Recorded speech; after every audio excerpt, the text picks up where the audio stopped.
À Gaza, la guerre d'extermination se poursuit. Netanyahou procède à une purification ethnique et les dirigeants européens en sont encore à se demander si Israël respecte ou non les droits humains. En Ukraine, Poutine et Trump nous font du grand cinéma autour de la paix, mais la guerre n'en finit plus. En République démocratique du Congo, au Soudan, au Mali, où des millions de femmes et d'hommes ont été tués ou déplacés de force, qui peut même dater le début de la guerre? Quel peut être l'avenir de l'humanité quand les bruits de bottes se multiplient et que l'on s'enfonce dans la crise économique et la catastrophe climatique? Mais pour les maîtres du monde, le principal est que les affaires continuent et elles prospèrent. Le grand casino de la finance bat son plein. Des sauteries comme celle organisée par Macron à Versailles dans le sommet Choose France se multiplient d'un bout à l'autre de la planète.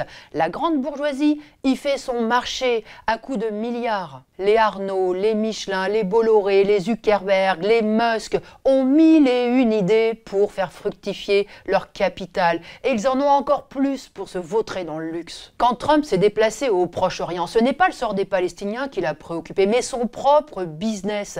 Et il est reparti comblé, puisque la Trump Organisation construira un golf de luxe à Dubaï, une résidence de luxe au Qatar, une Trump Tower à Jeddah, et puis les pétromonarchies se sont engagées à investir des milliards dans la crypto-monnaie de la famille. Tout est de la même eau.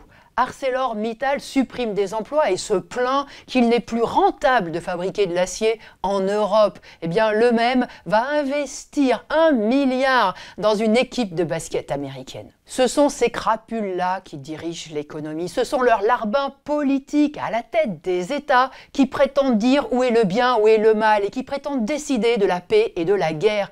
Il ne faut pas l'accepter. Le capitalisme est une insulte à la dignité et à l'intelligence humaine. La société a les moyens de supprimer la misère depuis longtemps déjà. À l'échelle de la planète, les moyens de vivre dignement existent sans que quiconque ait à craindre de manquer. Les États-Unis, vu leur richesse, leur capacité d'innovation et de recherche, pourraient à eux seuls régler nombre de problèmes dans le monde. Au lieu de cela, la classe capitaliste la plus riche de la planète fait une orgie de richesse.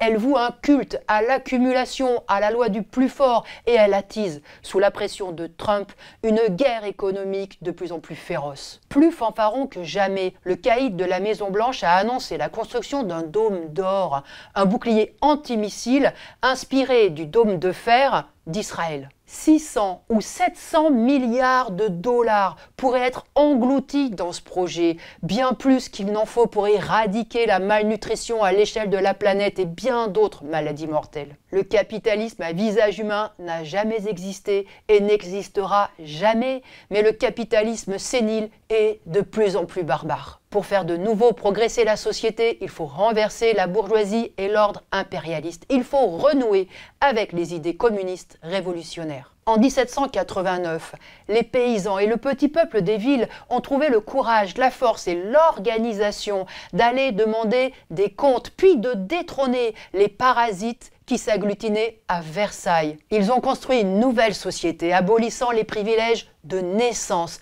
Aujourd'hui, ce sont les privilèges de l'argent qu'il faut supprimer.